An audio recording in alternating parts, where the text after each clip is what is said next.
성령님 좋은 아침입니다. 이 시간 성령님을 초청합니다. 오늘도 내 안에 오셔서 하나님을 기쁘시게 드릴 것을 소원하게 해주세요. 오늘 말씀을 통해 구체적으로 무엇을 해야 할지를 깨닫게 해주세요. 깨달은 것을 삶 속에서 실천할 수 있도록 도와주세요. 아멘. 오늘 함께 나누실 하나님 말씀은 요한계시록 15장 1절에서 8절까지 말씀입니다. 제15장.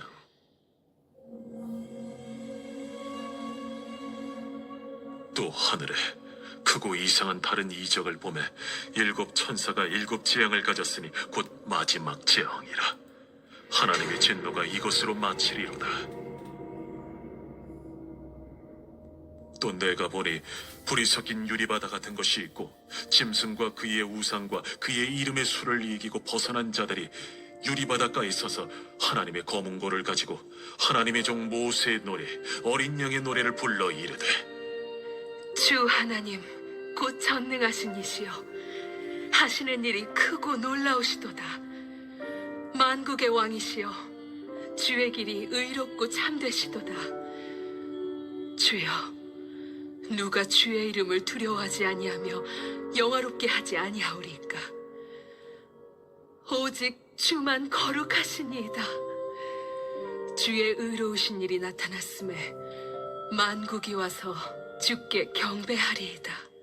또 이 일 후에 내가 보니 하늘의 증거 장막의 성전이 열리며 일곱 재앙을 가진 일곱 천사가 성전으로부터 나와 맑고 빛난 세마 보옷을 입고 가슴에 금띠를 띠고 내 생물 중 하나가 영원토록 살아계신 하나님의 진노를 가득히 담은 금 대접 일곱을 그 일곱 천사들에게 주니, 하나님의 영광과 능력으로 말미암아 성전에 연기가 가득 차매 일곱 천사의 일곱 재앙이 마치기까지는 성전에 능히 들어갈 자가 없더라.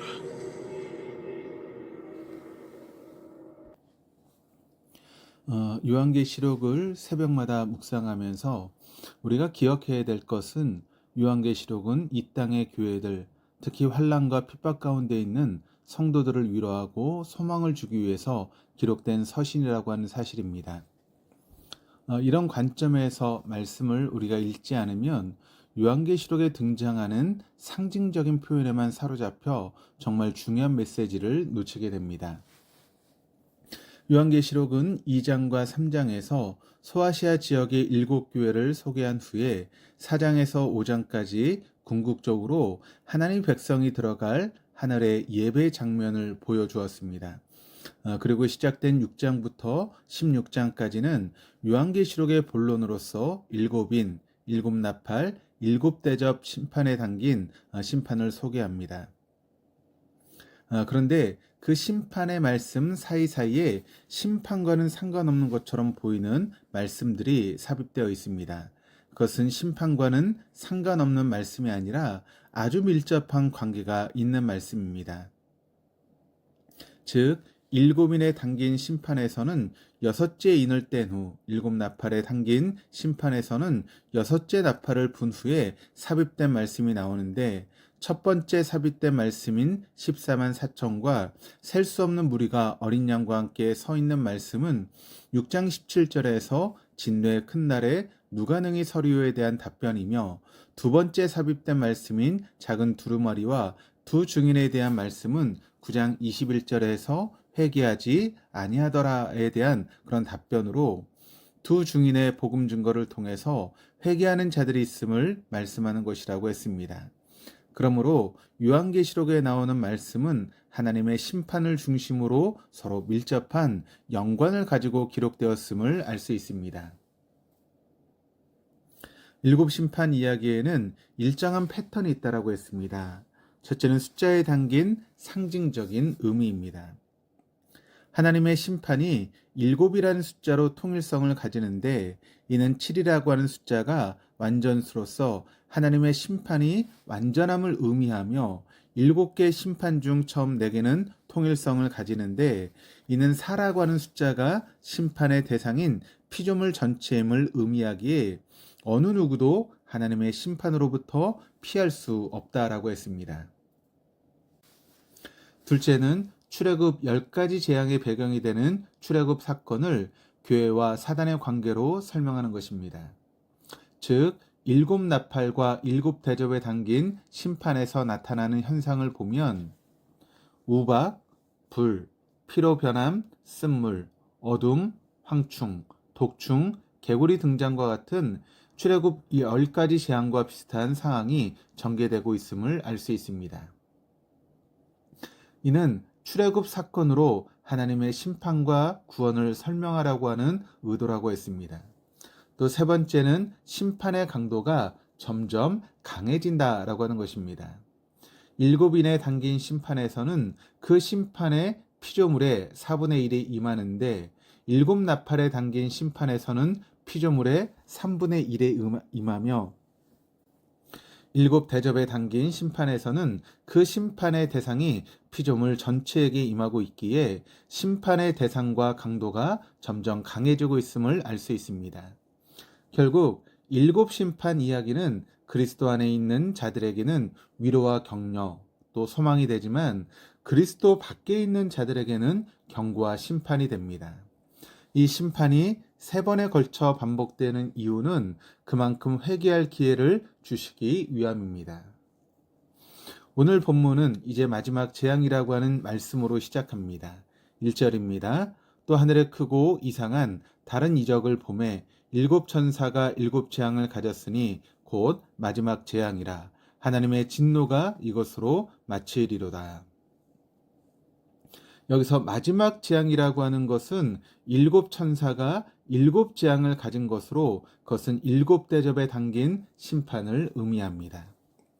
이제 7대접이 쏟아지면 그 다음에 더 이상의 심판은 없습니다. 더 이상 심판이 없다는 말씀은 더 이상 회개할 기회가 없다라고 하는 뜻입니다. 심판의 목적은 심판 그 자체에 있는 게 아니라 경고를 포함하고 있기에 심판이 진행 중이라고 하는 것은 아직도 회개할 기회가 남아있음을 의미하는 것입니다. 그러나 7대접에 담긴 심판이 끝나면 그 다음엔 최후의 심판만이 남아있기 때문에 더 이상 회개할 기회가 없다라고 하는 말입니다. 2절에서 4절을 보시면 불이 섞인 유리바다가 나오는데 그 유리바다에 누가 서 있느냐면 짐승과 그의 우상과 그의 이름의 수를 이기고 벗어난 자들, 즉 성도들이 서 있습니다. 그리고 그들이 유리바다에 서서 무엇을 하고 있냐면 하나님의 검은고를 가지고 하나님의 종 모세의 노래, 어린 양의 노래를 부르며 하나님을 찬양하고 경배하고 있습니다. 이 모습이 바로 홍해를 건넌 후 모세와 이스라엘 백성들이 홍해가에서 노래를 불렀던 모습을 연상케 합니다. 결국 대적을 물리치고 승리의 노래를 부르는 성도들의 모습을 보여주는 것입니다. 5절 이하를 보시면 7재앙을 가진 7천사가 하늘의 증거 장막의 성전에서 나옵니다. 그들은 맑고 빛난 세마포 옷을 입고 가슴에 금띠를 띠고 있습니다.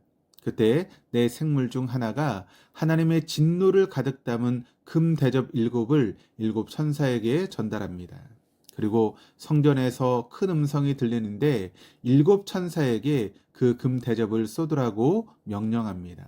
그리고 이제 7대접에 담긴 마지막 심판이 16장에서 시작됩니다. 오늘 본문에서 핵심이 되는 구절인 7절을 보시겠습니다. 내 생물 중에 하나가 영원토록 살아계신 하나님의 진노를 가득히 담은 금 대접 7을 그 7천사에게 주니, 내 생물 중 하나가 7천사에게 건넨 금 대접에는 영원토록 살아계신 하나님의 진노로 가득 채워져 있습니다. 그러나 본래 5장 8절에 의하면 금 대접에는 성도들의 기도가 담겨 있었습니다. 그러나 오늘 본문에서는 금 대접에 하나님의 진노가 가득 채워져 있습니다.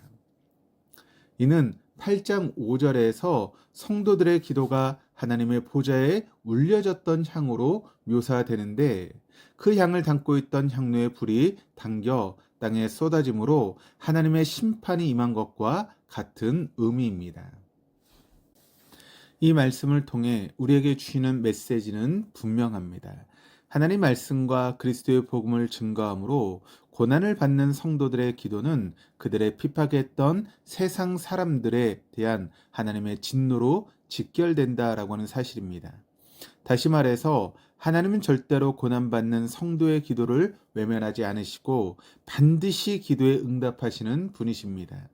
이 사실은 요한계시록에서 매우 중요한 메시지입니다.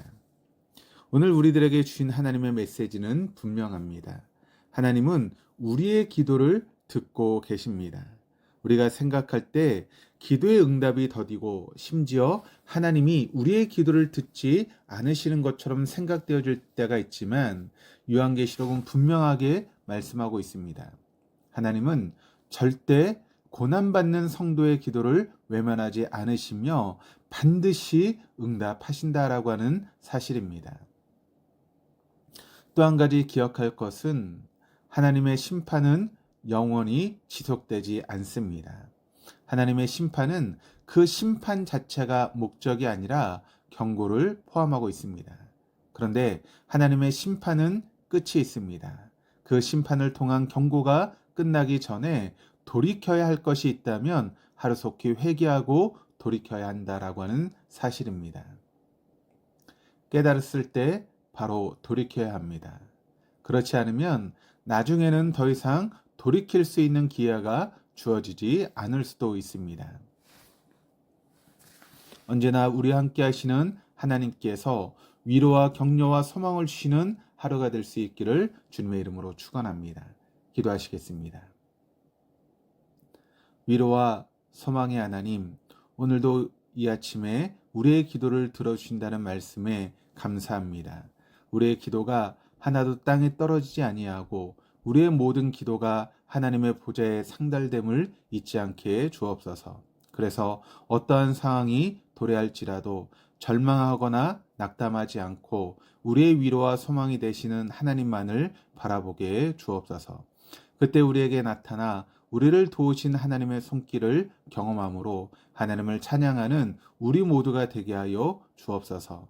절대로 고난받는 성도들을 외면하지 않으시는 우리 주 예수 그리스도 이름으로 기도드립니다. 아멘.